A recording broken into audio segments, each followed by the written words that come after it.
Another wonderful day and another wonderful episode of Face Forward Summit. Welcome, ladies. I am so excited today because we get to talk to a beautiful, beautiful Paradise Rodriguez who is with us. She's all the way in New York right now.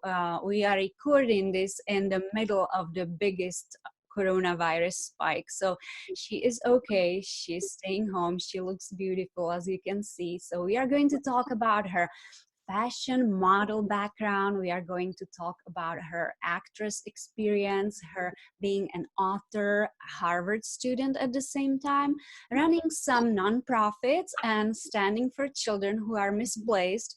We are going to talk about a lot of things. But before we get into all of that, I want to welcome you, my dear. Thank you for being with us on Face Forward Summit. And Thank you for having me. yeah, it's a pleasure. We are honored. And I would like to start with your story because we got on a phone not that long ago and you shared your story with me, and it was mind-blowing to me. It was just like one of those, where you're like, is that even possible for that to happen in one lifetime? So please share with us how it all started for you. So I come from a very, very diverse background. My mother's side, my gran is from Ireland, but my grandfather's from France.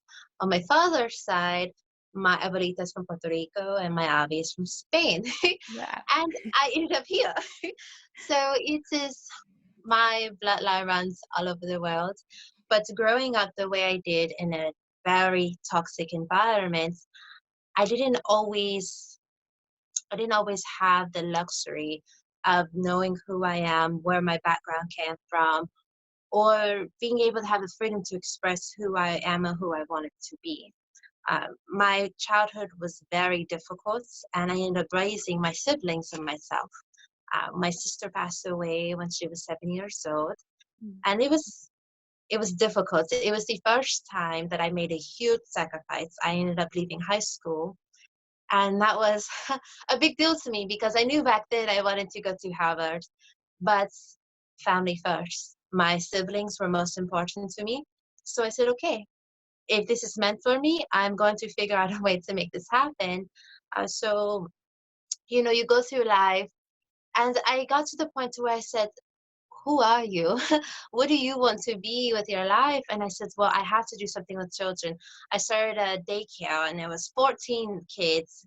And I realized I'm not the only one going through this with abusive parents and neglectful parents. So I have to take my experience and try to help someone else. I started the Catch a Falling Star Foundation that year, aimed to eradicate human trafficking, displaced children, and just create a safe haven.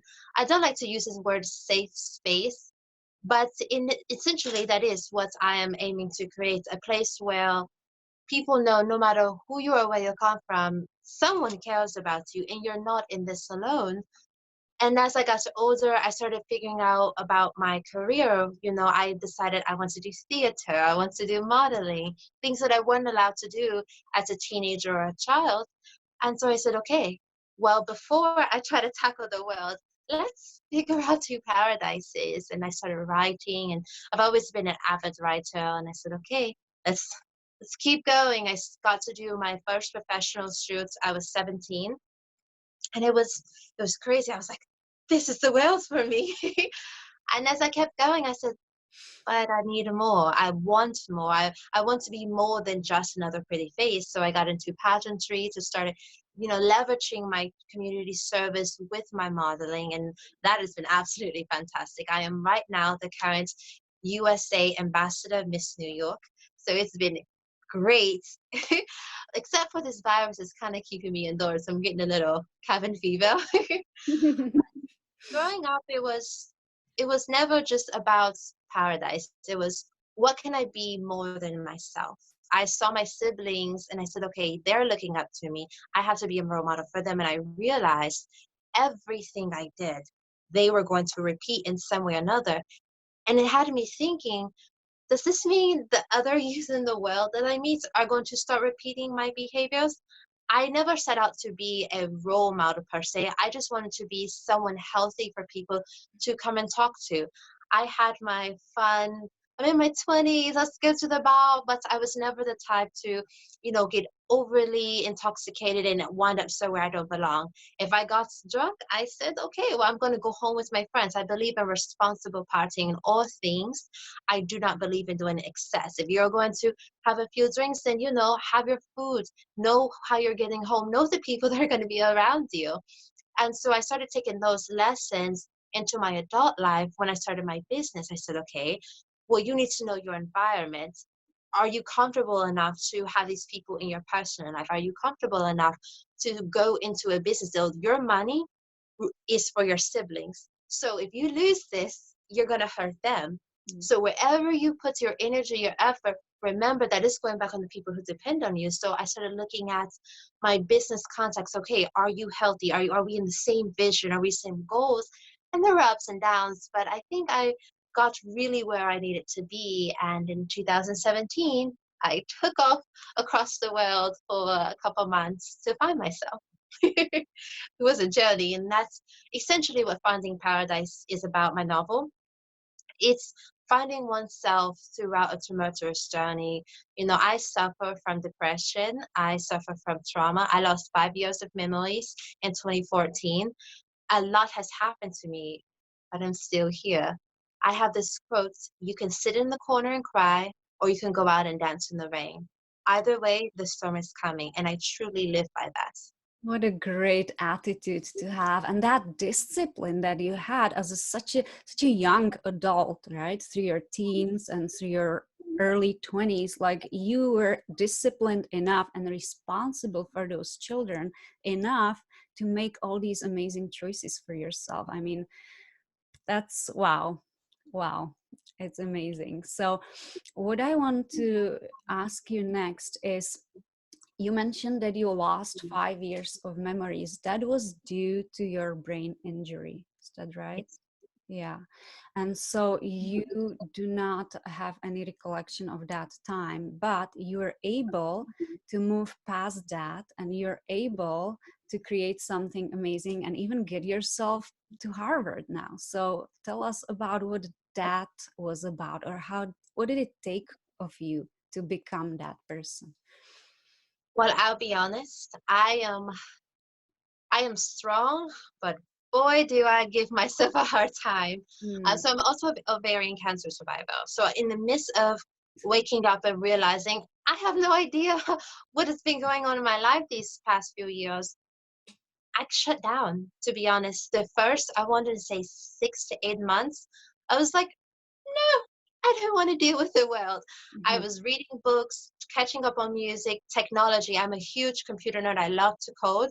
But technology had changed so much in 5 years. So it Mhm. was like, oh my gosh, I didn't know how to use my phone, my laptop, everything was different. What once was a bookshop of books was now on a device. I was like, wait. So I took some time to adjust. Mhm. Unfortunately, for some, that meant cutting people out of my life. Thankfully, Facebook has Messenger, so you can go back years and years, and that helped me a lot. As a guy that I was very close to and had been in a relationship with had actually stepped up a couple of times and said, hey, so we were in a very serious relationship. This is what it was. This is who I know you to be. And I said, right. And I tried for a while, about a year and a half, to be the girl that everyone remembered. And I just couldn't. I tried, doing things that were familiar that people said, oh, well, you enjoy this and you eat that. But that wasn't who I was. And one day I said, look, this is too much. I'm not her. I'm sorry. I know you all have lost someone, but I have to figure out who I am now. And so I went on this journey of saying, okay, Paradise, who are you? Who do you want to be? I retaught myself guitar and piano. I learned a couple more languages. I got back into ballet, things that I knew I was passionate about. And people would tell me, they go, well, these are still pretty much the things that we know you to be. You're just a lot more closed off now. And I understood. I said, well, with all due respect, I value my wealth, I value my energy, and I value my space. And if we are not speaking the same language internally, it's not going to serve either of us in the long term. It's going to become unhealthy. And it took strength. And unfortunately, it also meant walking away from my birth mother. That was the hardest thing I'd ever done, Mm. because you grow up, this is my mom, no matter what happens. And growing up in environments like that, you don't believe there's a way out. You don't believe that you can walk away from what hurts. But Mm. at this point in my life, I said, I've got to live for me. I've got to save my life and figure out who I am, because depression's back, the darkness is closing in, and I feel like I'm drowning. Mm. So I started fighting for myself. I began to love myself. And one day I was wine drunk watching Legally Blonde. And I said, well, why can't I go to Harvard? I always want to do it. If Elle Woods can do it, forget boys, forget people. And my friends, you know how it gets when we have our wine time. And I got online, I just started looking up information. And next thing I knew, I was typing away. And a couple months later, I completely forgotten about it. And I get a phone call from an administrator. And I'm like, who is this? And she goes, well, I went to Harvard Extension School, blah, blah, blah. And I was like, yeah, right. Harvard's not calling me. She called back for a couple more weeks and she was like, hey, wait, don't hang up. I'm serious. So I was like, hey, hey, hey, look this up. She goes, Paradise, that is Harvard on the phone right now. And it was, I cried. I was like, oh my gosh, I can't believe this is happening. But it didn't happen and I couldn't afford it. Mm. So I decided, okay, it's not the time. I was Miss Atlanta at the time. I was living in Atlanta, Georgia, and we were going for Miss Georgia Nationals, whole state finals. And it was the second day of finals, and I get a call from the school, and they're like, okay, so registration's open. What's it gonna be? And I looked around at the room and I said, I really want to be Miss Georgia, but Harvard's calling. So I told them I paid my tuition. I was like, let's do this. December 5th, I went up for my tour. And they said, okay, so this is how it starts. You're going to start school. I believe it was January 28th was my first day. And it was, I got off the call and everything. And I'm just like, guys, I think I just got in Harvard. They're like, no. I was like, okay, well, we'll wait until we get, the letter. Couple minutes later, I got the email and I was like, oh my God, I'm in Harvard. Like, this is crazy. It took some time. It took a bit of time for me to settle in and feel like a Harvard student. But I want to say it was that February was my first Harvard ball. And I was like, this is happening. And I told myself, if it can happen for you, it can happen for anyone. And I started telling other people, I said, look, I get it. You don't have money, you don't have support, you don't have any of this. But guess what? I didn't either, and I'm still here. I beat cancer, my brain injury, trying to figure out who I was and where I wanted to be. And though the paths change, I still ended up exactly where I was meant to be. That is so inspiring. I have like no words. This is just wow. Like, to me, this is mind blowing. So I am very, very proud of you, girl. We just met, but I am so happy for you and so proud of you. And just the fact that you are able to follow your dream, and then you got to the point where it was like Miss Georgia or Harvard, and you still were able to make that decision and go after that dream, even though Miss Georgia was very tempting, right? Woo. Wow. I Wow. stayed in the competition and I ended up winning Miss Congeniality.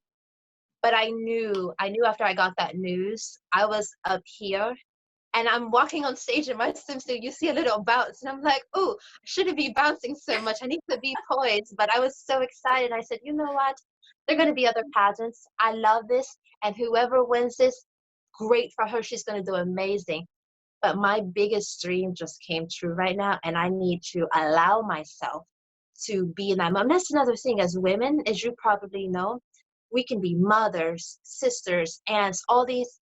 We wear 10 different hats, but very seldom do we allow ourselves to be proud of ourselves, to embrace the moments. We get one thing done and we're like, okay, I got to go to the next thing, instead of just, hey, I just accomplished something huge. Let me live in this moment. And it's hard as a businesswoman because you're constantly, I got to keep going. I got to, the men are going to be 10 feet ahead of me.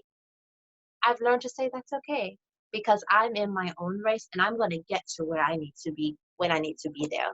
Wow. Yes. And so let's shift a little bit. And I know that you are running a campaign that's called I Can Be Both, right? I Can Be Both. So tell us a little bit more. How did that start and where did that come from? And what does it mean to you? So as it's sad a little bit. I am a fashion model, but I'm also a huge geek and nerd. I love computer software. I love coding. I love anime. I Dragon Con is my party time. But being a businesswoman and having all those things together, it's it's interesting to try to juggle all that. It's comfortable for me, but it's not always easy for others to understand. Well, there was a day I was having a board meeting with some potential investors. And the girl who was my assistant at the time was, laying everyone's brief together. And I sat at the front of the table. And I just waited. And the guy started heckling me. We'll call him Heckling Harold. Mm. And he started telling me, little lady, don't you think you're in the wrong seat? The boss man will be here any time. He had no idea. No one knew who the boss was or what the project was about. They just knew that they had been asked to come to this briefing. And so I remember the assistant, she's just trying to keep a straight face and she's got everyone's, packets laid face down. And the guy, he's making lewd comments about me and saying, where did you get your lipstick from? Maybe I should give my mother that color, as if I'm just automatically supposed to know what color lipstick or, the great ones. I did, but still, that's not the point. And he was just making assumptions and insinuating like, oh, you're so pretty. What are you doing here? It's if I was not capable of being in that position. So I stood up and I said, may I have everyone's attention? Please turn your briefs over and let's get this meeting started. And on the cover, it said CEO founder Paradise Rodriguez. And I looked at him, I said, and now that we're all on the same page, let's get this meeting started. And he was silent. Needless to say, I never wanted to work with him again. Mm. But I felt this big in that moment. I was like, that's not okay.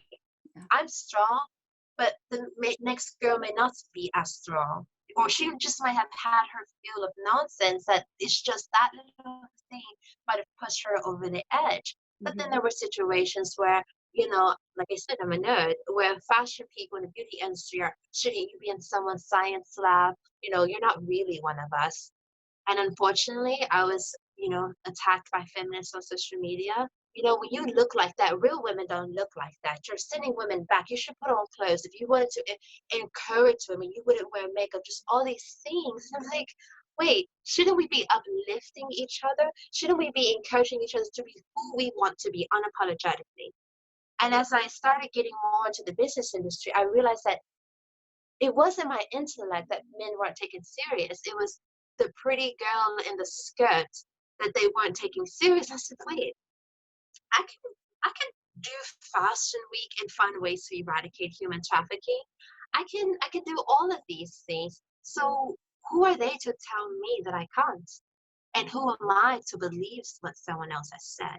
So I started this campaign encouraging other women to believe that they can be both beautiful and intelligent. I don't believe in being just another pretty face. Being pretty is great, is fun, is a very powerful tool, but beauty fades. And if you're not pretty on the insides, what's it all worth? It's for nothing. I'm teaching women to leverage. When I walk into a room, yes, I'm very well aware that my gowns and my sparkles make everyone stop and look.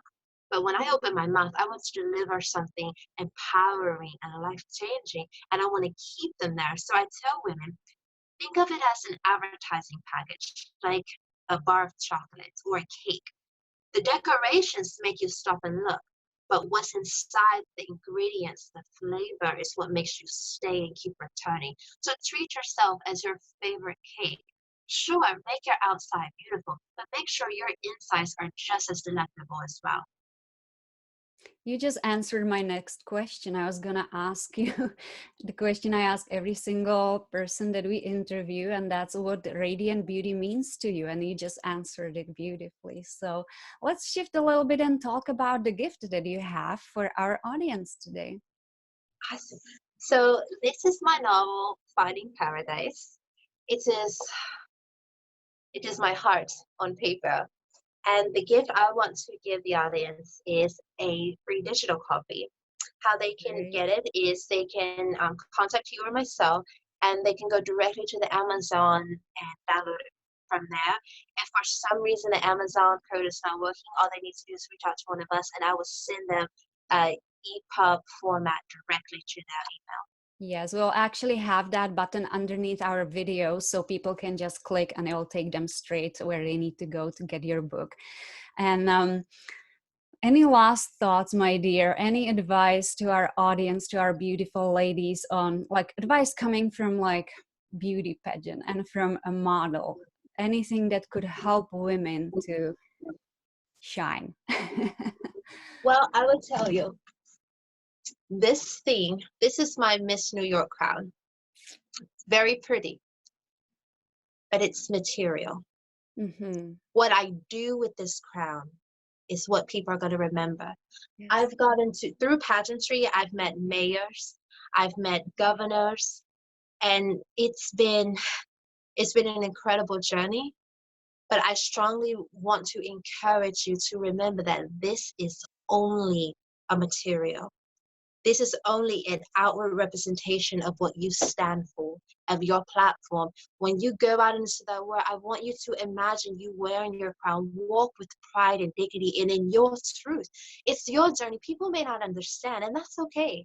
But as long as you are true to yourself internally as well, you're gonna be okay. Right now, the world is in pain. This virus came out of nowhere, and it's really making us realize what's important. And I just want to say, don't lose your humanity. I know we're scared. It's a lot of misinformation going on and chaos, but don't lose yourself or your humanity. Use this time. We're all stuck indoors. We're in this together, but use this time to work on your dream, work on your project. You know, these couple of weeks I've been inside, I've written another book. I've perfected my formula for my skincare line, and I've taken some me time to catch up on my anime. Time that I didn't have because I was always go, go, go. It's made me stop and say, hey, you know what? I need a couple of days of 8 hours straight sleep. As women, we're up, we're down, we're everywhere, and we don't stop to give ourselves enough time. So I want to ask you all, when you first wake up in the morning, whether you're a mom or not, all of that doesn't matter. Give yourself 10 minutes, whether it's you go sit in your closet and you just sit quietly, you write in your journal, or you just eat a snack in peace. Give yourself the time that you deserve, because if you don't take care of you, you can't be Superwoman for everyone else. Mic drop.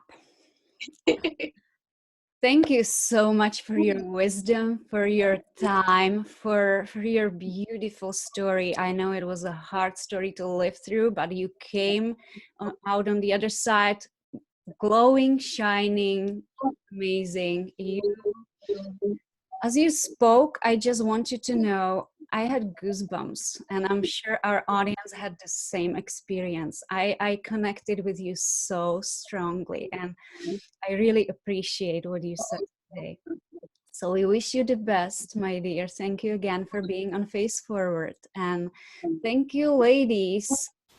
I really hope that you enjoy it as much as I do, and that you are taking and soaking in all that's coming through to these videos. And I will see you tomorrow. Have a great day, everybody.